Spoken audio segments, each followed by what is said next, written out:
ihene polisi zari zaramfunze zarananiwe ariko mfite ijambo rivuga ngo ibidashobokera abantu kumana bigira gute yemwe birashoboka Imana ishimwe ko yampaye agakiza ku buntu ndashima Yesu ubohora Imana ishimwe yajyaga ibwira mama ngo nahumuriza ampa agakiza ikamubwira ngo naho nagera ku mpera y'isukuboko kwayo kuzansangayo naho agakiza ku buntu ni igitangaza wadandazaga amagara uyu munsi ndi kudandaza ubutumwa bwiza narabibwiye ubusize na hano kuri Moyize narahaje mbabwira uburyo kinasambanye ku rwego abagabo 10 nabakiraga mbabwira ukuntu nanywaga amacupa 12 y'inzoga ikese nayinywaga mu masaha ne nkankura umogi umuntu yanywa kane nkarumwa iminota 10 byarahiye ndashima Yesu ntago nabona ico mwitura Yesu kubw'ineza yangiriye umuririmbyi yaravuze ngo kumukorera nabigize igikorwa nyamakuru mu babyeyi mungana ariko numara kwemera Yesu nk'umukiza wawe umuririmbyi yaravuze ngo uhamye mu bandi Yesu yagukoreye nigeze mbifungirwa ibi bintu bamfungira goderi barambwira ngo ntibashaka ko nongera gutanga ubuhamya ndababwira ntariko Yesu nimba yaravuze ngo tumuhamye ngo tuzaba abagabo bo kumuhamye Yerusalemu Samariya niko bibiri yivuga Yuda no kumpera y'isi ndababwira ngo ntago nzatambikira ijambo rivuga ndababwira ngo nimba mpamya ngatanga ubuhamya ko Yesu abohora nzakomeza mbivuge kugeza ku mwuka wanje wa nyuma ariyo mpamvu ngarutse kuri Moses ariyo mpamvu ngarutse hano kuri yicano ibyo byaha bibiri nibyo ntakoze icyaco kuroga uburozi bwo gutamika no gucuragura nibyo byaha ntakoze ibyaha bibiri sinaroze ngo ntamike sinanacuraguye ariko naraye mu mirima ya rubanda nyiroga kutera narogaga abantu ibihato bakandagira amaguru akabarya nkorera abarozi ariko uyu munsi ndi umukozi w'Imana nari umukozi w'abarozi ariko uyu munsi ndi umukozi w'Imana ariko abankurikiye yego Imana irashoboye naga ntagishoboye irashoboye Moses narimbajije abankurikiye niwumva ishoboye nawe uze kwandika muri comment uvuge ngo irashoboye tuzaba abagabo Yesu bishe bakamubamba niyo wakoze ibi niyo watwujuje umwuka wera turabagabo baguhamye Yuda y'Isamariya no kugeza ku mpera y'isi Mana ishimwe ngewe ntago mfite ubwoba nta nubwo mfite guhagarika umutima ndashaka kubwira abantu ko na nyuma ya zera Imana ikora turabafite abantu barwanya bene se abantu batagikundana urukundo rwarakonje ndikubaza ngo abantu b'Imana mwagiye hehe itorero ry'Imana rimwe ryarazimye abo bahimana nge ndi guhamya ko bari gushiraho kwirinda kurabuze Imana iturinde guhindurwa nibihe we guca imanza umucamanza ni Yesu witokora abandi nawe waratokowe witokora abandi nawe waratokowe nimba ubona Moyize aguye musengere nimba ubona Penina atambitse ibirenge musengere kuko turacafasha igihe mu ntambara mugenzi ari kumva ko umuririmbyi 385 yaravuze ngo urugamba ruzashira guma mu ntambara urugamba rw'ubugumba ruzashira uzaheka urugamba rwo kuburara ruzashira muri iyi si hari abantu baburara abandi bari kubirya bakabimena nje guhanura mvuga ngo ibyacu ntagaraho bizacira kubyisi kuko bitagira nyirabyo ngo kubera ko iyo umuntu apfuye arabisiga ibyawe bikaribwa n'abatarabiruhi Imana y'amahoro itugirire neza mukundane Bibiliya irimo kuvuga ngo naho twavuga indimi z'abantu niza bamarayika tudafite urukundo ntaco byaba bimaze Imana y'amahoro rero ni tweza hari ijambo riri hano Abefeso ibice 5 ni ijambo ririmo kuvuga ngo nuko rero nico gitumye bivuzwe ngo usinziriye we kanguka uzuke Kristo abonuka kumurikira nuko byose iyo bitangajwe n'umuco ndashoje ngo nabyo ubwabyo bihinduka umuco kuko ikintu cyose kimurikiwe n'umuco cyose gihinduka umuco nico gitumye bivuzwe ngo kabiri nsubiyemo usinziriye kanguka uzuke nangu byuke Kristo abonuka kumurikira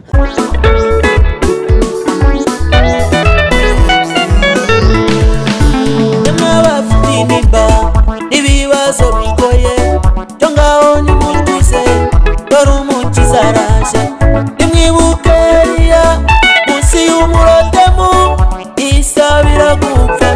azira mutabara Dawidi wari umushumba imuhindura umwami uri bene se bose imuhicyubahiro niyo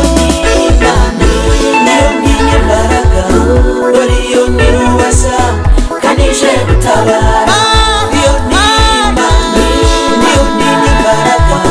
dore iyo nyirubasha kanije gutabara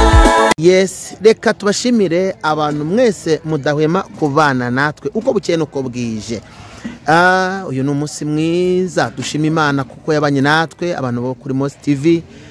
bene data Imana igiba umugisha nje nago njya nkunda kubabwira ngo muri abantu banje oya muri abantu b'Imana ahubwo muri bene data dusangiye gucungurwa muri Kristo Yesu ndabakunda rero murabona imbere yacu dufite wa mutumirwa Penina aherutse kuza avuga ibintu bikomeye numva agize amatsiko hamwe na bene data bagiye bavuga bati ariko Penina zagaruke noneho atubwire amagenzi uko Imana abigenje Peni bandusuza abantu b'Imana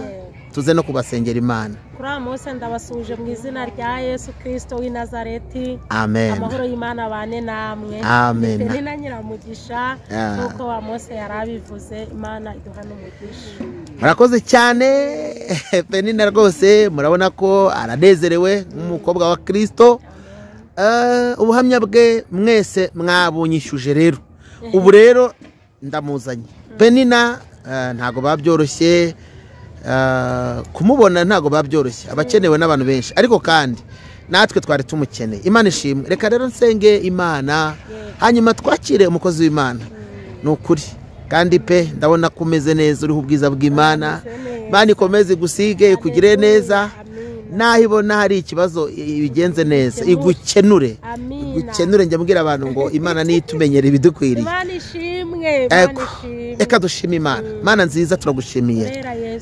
tuguciriye bugufi Penina agiye kuganiriza abakunzi bawe Kristo ababwira ubuhamya aho wamukuye ababwira imirimo yawe ababwira kwera kwawe no gukiranuka haleluya n'uyu mwanya ndamusengeye mwingingiye kugira ngo umuhe gukorana nawe atagabanyije atongereye ahubwo ijuru ryera rimusigire kugira ngo ahinduke umugende uhembura imitima yari isaraye amina haleluya ibyo byose bikorere kwiyubahisha mu izina rya Yesu amen karibu sinzibagirwa igihe nakizwaga ubwo Yesu yinjiraga muri nge none mu mutima wanjye huzuye ishimwe nshimira umukiza wanjye nigitangaza kuko yahawe agakiza ku buntu nigitangaza ye munyabyaha nahawe agakiza nigitangaza kuko nahawe agakiza ku buntu nigitangaza ye munyabyaha nahawe agakiza mu magana menshi y'abanyabyaha yanoranijemo ngo mbishutiye narabohowe ndamuririmbira zaburi nyinshi mu mutima wanjye nigitangaza kuko nahawe agakiza ku buntu nigitangaza ye munyabyaha nahawe agakiza haleluya amina haleluya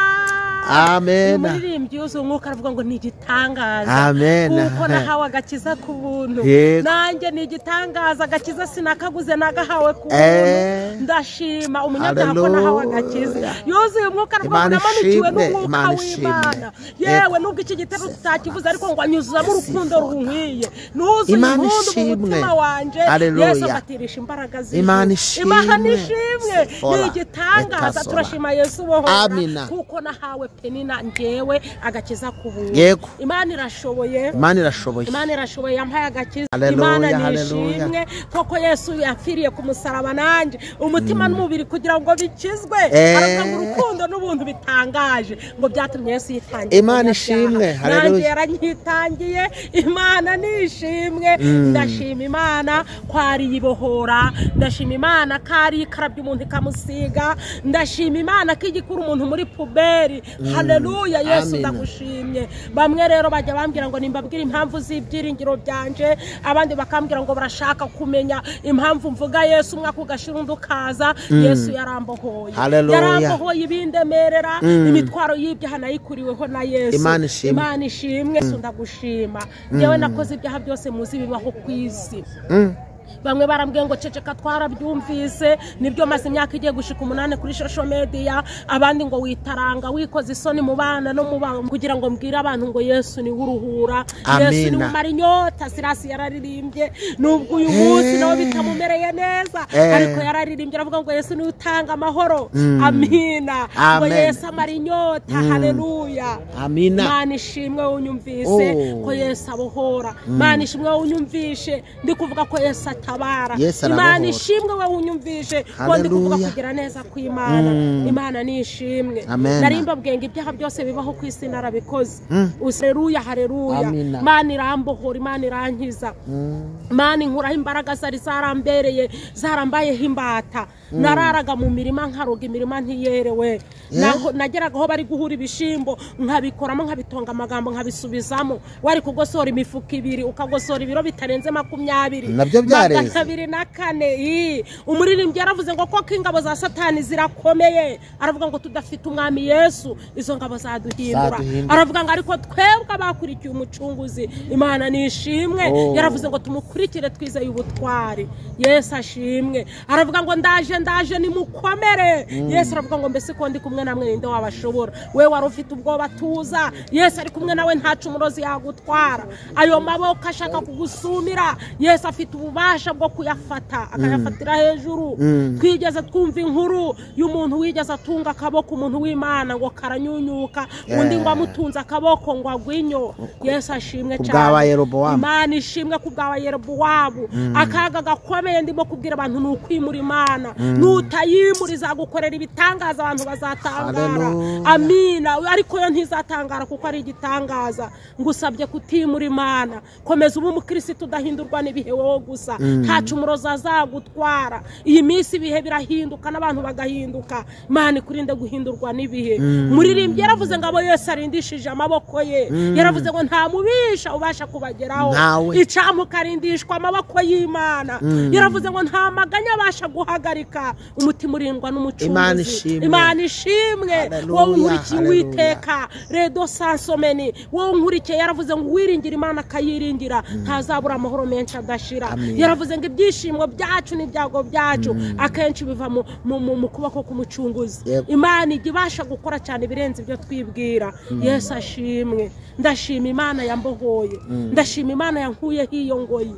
ndashima Imana yankijije nje wazingaga abakobwa nkorera abarozi uyu munsi ndi kubazinguza isengesho kubanzi mu bihe bya kera mu myaka ngihamagarwa ndacari Penina wa wundi nubwo tugenda tunyura mu misozi tunyura mu mataba tunyura haturusha umutima ariko tugusaba Uwiteka ngadufashe Imana nishimwe njya mbona abantu bandika comment bantuka ngo ndigicamuke abandi bakambwira ngo nabuze isoni abandi bakambwira ngo nakuyeho ngo nirirwa nitaranga ntabwo naba ntaragize isoni zo gukora icaha we ngo nindangiza ngira isoni zo kuvugira Imana iracari y'Imana ivuga bikaba haleluya amina iracari y'Imana itegeka bigakomera yajyaga ibwira mama ngo nahumure nawe ndaguhumurije yantabaye izagutabara Mana yajyaga ibwira mama arira aburuhijwe ate wagahinda nibyo nkora ikamubwira ngo naho Penina yagera ku mpera y'isi kuboko kanje kuzamusangayo Yesu 59 ijambo ryaravuze ngo dore kuboko kuwiteka ntago kwaheze haleluya kunanirwe gukiza muvandimwe unkurikiranye ntago kwaheze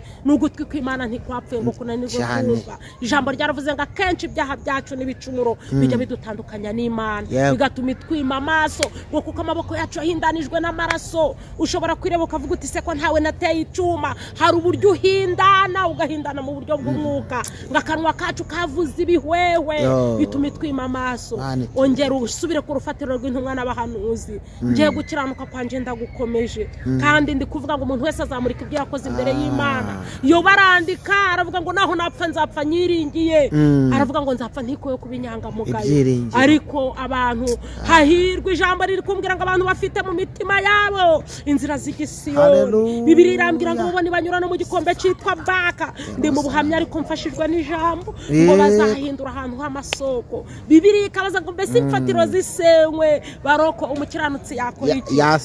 nugusenga nta kindi Bibiliya irashimangira ngo umukiranutsi azabeshwaho no kwizera kwe nukwizera kwe Moses ntago ari ukwizera kwanyo kuba kubyaye ntago ari ukwizera kwa so nukwizera kwawe umukiranutsi azabeshwaho no kwizera kwe ariko nasubira inyuma umutima w'Imana ntuzamwishimira. Gusa turi mu bihe biruhije Timoteyo yavuze mu bice 4 mu bice 3 ibihe birusha twabigezemo. Imana iturinde gusa guhindurwa n'ibihe ngo abantu bazaba bikunda bikakaza ari ntashima batumvira ngo bakunda impiya bakunda ibibanezeza ho gukunda Imana ngo bazaba bafite ishusho yo kwera ariko atarabera bahakana imbaraga zayo. Imana itubabarire guhakana imbaraga zayo. Hano dufite abantu Imana yiyeretse, Imana yagiriye neza, Imana yatabaye, babwiye ngo nukora ibi tuzagukorera, none ibyo bivugiye birabananiye, ibihe birabahinduye, ntibagikunda babo, ntibacumvira, barimo kwikakaza, ntashima, barasebanya, batukana, bari kugira urugomo. Ariko muri Timoteyo haravuga ngo abameze batyo murokorewe uzabatera umugongo. Hari abantu bameze gutyo, akaza kuri kamera hano akavuga ati ngiye gusebya Moses, ngiye gusebya Penina. Bibiliya yaravuze ngo bameze nkuko Yanina Yambure barwanyije Mose. Mugenzi urugamba ruzashira. Yaravuze ngo twishime mu mitima umugira ni hafi. Haleluya. Amina. Yaravuze ngo duhumure tuzaruhuka. Hari ahantu tuzagera tutakibabara. Yaravuze ngo ntago tuzabura ibihembo tumajije gutsinda. Ngewe rero ndimo kugenda ndasiganwa. Nasomye ijambo rimwe ngo twebwe turasiganwa ariko ntituri nk'abatazi iyo tujya. Turaterana amakofe ariko ntago duhushwa. Ico dushaka no gusingira ico Kristo yadufatiye. Imana imp'imbaraga z'umutima. Maze iminsi mu bihe nyibwira ngo ndashaka imbaraga z'umutima kuko ibihe birahindutse n'abantu barahinduka. Data twese atugirire neza. Ese hari uranyumvishe? Waba unyumvishe wowe nkurikiranye? Ufite ugutwi umvicima umwuka arimo kubwira itorero, ndimo kubwira abantu ngo nimuhagarare ku rufatiro rw'intumwa n'abahanuzi. Ni umuntu wese azamurika ibyo yakoze imbere y'Imana. Penina ntabwo ngo uvuge ngaraguye kandi yasengaga. Moses ntubone hari uburyo Satana murashe ngo uvuge ngo ubwo Moses bicitse ngo nanjye ngo ibyanje ngo ndabiretse. Oya, ubugingo ni ikinege mugenzi. Umuntu wese azamurika ibyo yakoze imbere y'Imana. Imana inshoboze muri iyi minsi ndumva nshaka kuyikorera. Tewo yaravuze ngo dukorere Imana nk'abantu bazapfa ejo. Aravuga ngo tutite ngo nuko mwirinde cyane yemwe uko mugenda mutagenda nk'abatagira ubwenge ahubwo ngo mugende nk'abanyabwenge. Nanje nsonze muri iri jambo mwuka